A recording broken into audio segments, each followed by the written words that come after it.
اعوذ باللہ من الشیطان الرجیم بسم اللہ الرحمن الرحیم اللہم صلی علی سیدنا محمد معدن الجود والکرم وآلہ وسلم۔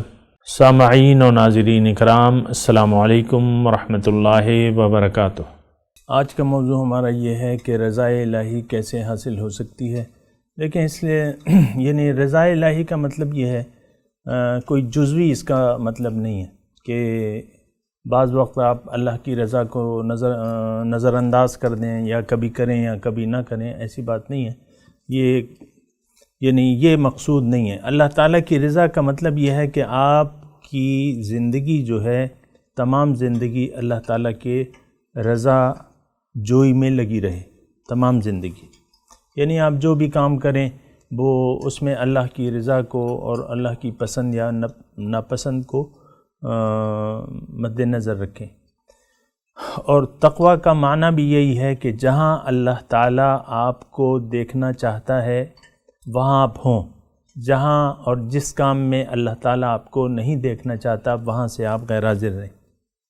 یہ تقویٰ ہے کہ جہاں اللہ تعالیٰ چاہتا ہے کہ آپ موجود ہوں، جس کام میں، جس خیال میں، جس انداز میں، تو وہاں تو آپ موجود ہوں، اور جہاں وہ نہ چاہے وہاں آپ موجود نہ ہوں۔ ہمیں تو اکثر یہ ہوتا ہے کہ جو بھی ہم اپنی پسند کو مد نظر رکھتے ہیں نا، تو ہمارا تو حال بہت زیادہ برا ہے کہ ہم جہاں چاہتے ہیں وہاں موجود ہوتے ہیں۔ ہم اپنی مرضی کی تابع ہیں کہ جہاں ہم چاہتے ہیں، جو ہماری مرضی ہوتی ہے وہ کام کرتے ہیں، جیسا انداز گفتگو ہم پسند کرتے ہیں وہ رکھتے ہیں۔ بعض اوقات آپ دیکھ لیں نا، تو بات یہ نہیں ہے۔ دیکھیں، رضا الہی جو ہے ایک مکمل کام ہے جو ہم نے یا متقیوں نے سر انجام دینا ہے یا وہ دے رہے ہیں۔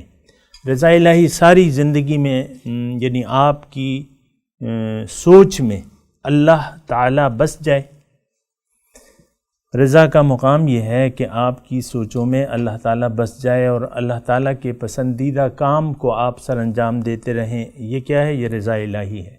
اب یہ سوال یہ ہے کہ آج کا کہ رضا الہی حاصل کیسے ہو سکتی ہے؟ تو اس سے میں سب سے پہلے تو ایک کام بہت زیادہ ضروری ہے کہ آپ کو دنیا میں زندگی گزارنے کی ایک صحیح نیت بنانی ہوگی۔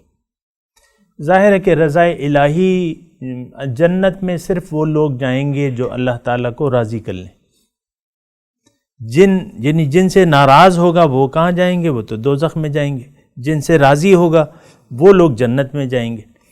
اب بات یہ ہے کہ آپ نے زندگی گزارنے کے لیے اگر غلط نصب العین بنا لیا، یا آپ نے دنیا کو مقصود بنا لیا، یا دنیا کی ہی آپ سوچوں میں لگے رہے، تو ایک بات نوٹ کر لیں کہ رضا الہی آپ حاصل کر ہی نہیں سکتے۔ رضا الہی آپ نے اوپر حاوی کرنے کے لیے سب سے پہلے زندگی کی ایک صحیح نیت بنانی ہوگی، اللہ تعالیٰ سے معافی مانگنی ہوگی، اللہ کی طرف پلٹ جانا ہوگا۔ جیسے کہ اللہ تعالیٰ نے قرآن میں فرمایا ہے کہ افلا یتوبون الی اللہ ویستغفرون، اللہ کی طرف رجوع کر کے اور اللہ سے غلط مقصد زندگی سے توبہ کرنی ہوگی، دنیا داری سے توبہ کرنی ہوگی، دنیا والوں سے، دنیا سے اور دنیا داری سے آپ نے توبہ کرنی ہوگی کہ میں نے نہیں کرنا، مجھے نہیں چاہیے۔ دنیا جو اللہ تعالیٰ نے میرے لیے لکھ دی ہے وہ کافی ہے، اس پہ میں راضی ہوں۔ میری منزل تو اللہ ہے، میں نے اللہ کی طرف جانا ہے۔ تو اگر یہ نیت انسان صحیح کر لیتا ہے، اب اللہ کو راضی کرنے کے لیے اس کو اللہ کی مرضی معلوم کرنی ہوگی۔ دیکھیں، رضا الہی کا مطلب یہ ہے اللہ کی مرضی۔ رضا الہی کا مطلب کیا ہے؟ اللہ کی مرضی۔ تو اللہ کی مرضی جو ہے، پہلے تو یعنی اگر آپ نے اپنی زندگی کی نیت اللہ کو بنا لیا، اللہ کی ملاقات کو بنا لیا کہ میں نے تو رب سے ملاقات کے لیے تیاری کرنی ہے، یہاں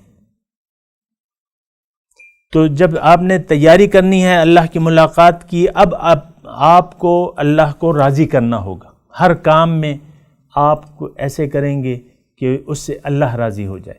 آپ کا ہر فعل جو ہے، صبح سے لے کر شام تک یا شام سے لے کر صبح تک جو بھی آپ افعال انجام دیں گے، اس میں آپ اللہ تعالیٰ کو راضی کرنے کی کوشش کریں گے اور اللہ کی مرضی سے وہ کام کریں گے۔